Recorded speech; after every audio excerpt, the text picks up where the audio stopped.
네, 본인 명의의 휴대전화가 보이스피싱 범죄에 이용된 사실을 모르다가 뒤늦게 알게 된 한 50대 가장이 스스로 목숨을 끊어버린 사건이 있었습니다. 네, 이진성 기자와 함께하는 뉴스 따라잡기에서는 이 사건에 대해서 자세히 알아봅니다. 단지 그냥 명의가 도용된 건데요. 네. 그렇게까지 극단적인 선택을 할 필요가 있었을까요? 네, 이 가장인 50대 남성이 스스로 목숨을 끊은 건 무심결에 개통한 휴대전화 때문이었습니다. 현금을 준다고 해서 개통한 휴대전화가 자신도 모르게 전문 대출 사기단에 넘어갔고 이것이 범죄에 악용됐습니다. 전국에서 피해 신고가 잇따르자 휴대전화 가입자를 확인해보니 바로 이 남성이었다는 건데요. 다른 사람의 개인정보를 도용해 저지른 범죄가 부른 비극, 전말을 따라가 봤습니다. 외출해서 돌아온 박모 씨의 아내는 조금 전 전화통화에서 집에 있다던 남편이 보이지 않았습니다.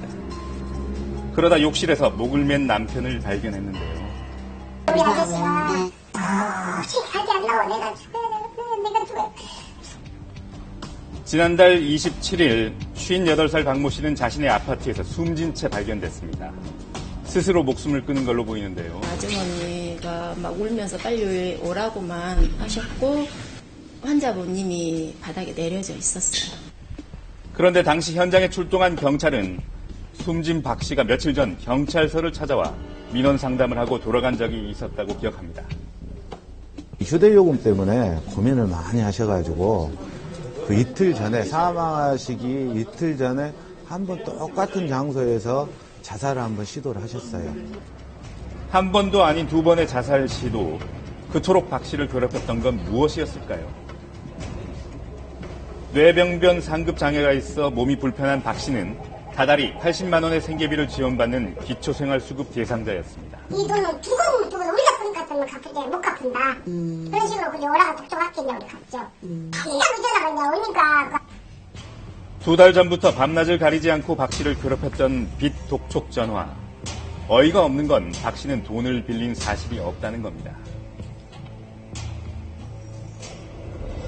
사건의 발단은 지난해 6월 박 씨 앞으로 걸려온 전화 한 통. 전화기 넘어 들려온 낯선 남성의 제안은 아주 솔깃했습니다. 휴대전화를 무료로 개통해주고 현금까지 얹어주겠다는 것이었는데요.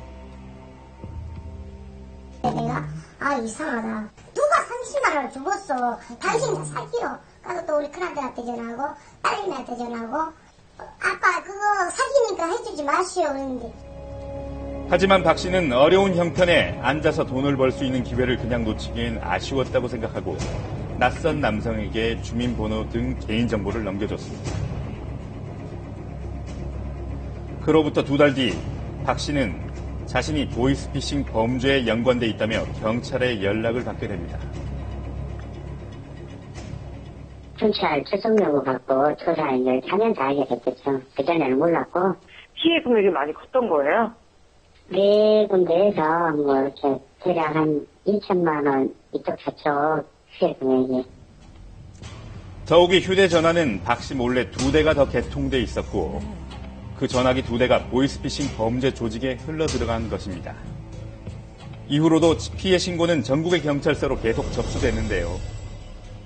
대출해주겠다고 하고 인지세 명목으로 돈 붙이라고 요구한 거예요. 그래서 피해자분이 돈 한 130만 원 돈 입금을 하셨고 그 전화번호 가입자분이 이분이셨거든요. 예, 이분이요. 이렇게 박 씨 앞으로 신고된 피해액은 2천만 원 정도. 전화 개통 사기 피해자인 박 씨가 오히려 범죄자로 몰릴 처지가 된 겁니다. 2달 뒤인 지난해 8월 서울의 한 오피스텔에서 보이스피싱 일당 13명이 횟수로는 붙잡혔는데요. 370육회고요. 예, 그 금액은 한 5억 정도, 100명 이상 되겠네, 피해자가. 아마 피가 본 피해는 아마 그 다른 조직에서 피해를 입고 그때 개통된 대포 폰이 아마 이 조직으로 흘러오지 않았나. 이 일당이 박 씨에게 휴대전화 한 대당 10만 원을 주겠다고 꿰어 박 씨의 명의로 휴대전화를 개통한 뒤 범죄 조직에 팔아넘긴 걸로 보입니다. 경찰의 연락을 받고서야 자신이 범죄에 이용됐다는 사실을 알게 된 박 씨. 가해자로 억울한 누명까지 쓸 뻔한 데다 자신이 감당하기에는 버거운 빚 2천만 원까지 지고 말았습니다. 획득이 안 되니까 이제 경찰서에서 뭐 대처하는 거는 뭐 알려주더라고요. 뭐 여기 통신사 가라. 이제 답이 없고 그래서 지금 몸도 이제 안 좋은 상태고 뭐 일도 그만두시고 내가 보기에는 며칠 전에 갔는데 그걸 싹 그렇고 계시겠네요. 뾰족한 해결책을 찾지 못한 데다 최근엔 더 심해진 빚 독촉에 시달린 박 씨는 결국 극단적인 선택을 하고 말았습니다. 있는 사람들 사기 치겠다 했잖아. 그런 것을 모르고 자기 맘만 먹고 믿고 이렇게 해주고 그래. 30만 원 해준다 이렇게. 명의를 도용한 사기는 노숙인들을 겨냥하기도 합니다. 이른바 노숙인 사냥꾼 인신매매 조직이 주도하고 있는데요. 노숙인 김모 씨가 한 달간 갇혀 있었습니다. 여기 방이요. 이 방에 계셨어요? 네.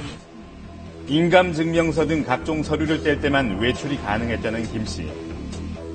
일당은 김 씨를 유흥주점에 이른바 바지 사장으로 만든 뒤 김 씨에게 세금 8,800만 원을 떠넘기고 사라져버렸습니다. 이렇게 당한 노숙인은 또 있습니다. 다른 날도 주려고요. 밖에 나가려고 피려고 문을 당기니까 문 잠겨져 있어요. 서울역 등에서 일자리나 숙소를 주겠다며 노숙인을 꾀어낸 일당은 인신매매 조직단에 1인당 50만 원에서 100만 원을 받고 팝니다. 노숙인을 산 일당은 노숙인의 신용도에 따라 몸값을 매겨 다른 범죄 조직에 팔아넘깁니다. 이 사람이 등급이 좋으면 사등급 650이나 550, 450. 나름대로 정해진 몸값 기준이 있습니다. 이 같은 식으로 일당은 노숙인을 사간 뒤 사실상 감금하고는 노숙인 이름으로 대포폰이며 대포통장을 만들어 팔았습니다. 또 금융기관에서 이들의 명의로 대출을 받는가 하면 부동산 거래에도 명의만 걸고 사기를 치기도 했습니다. 문제는 이렇게 자신이 범죄에 이용됐다는 사실을 노숙 생활을 벗어나려 할 때나 경찰 수사를 받게 될 때야 알게 된다는 점입니다. 이미 피해가 커져버린 다음이죠. 예, 결국 범죄에 연루된 노숙인은 피해를 고스란히 떠안을 수밖에 없는데요. 다른 사람의 명의를 훔치는 건 물론 사람을 사고 팔기까지 하는 경제범죄. 갈수록 조직적이고 치밀해지고 있지만 사실상 피해를 구제할 방법은 없어 제도적 보완이 필요합니다.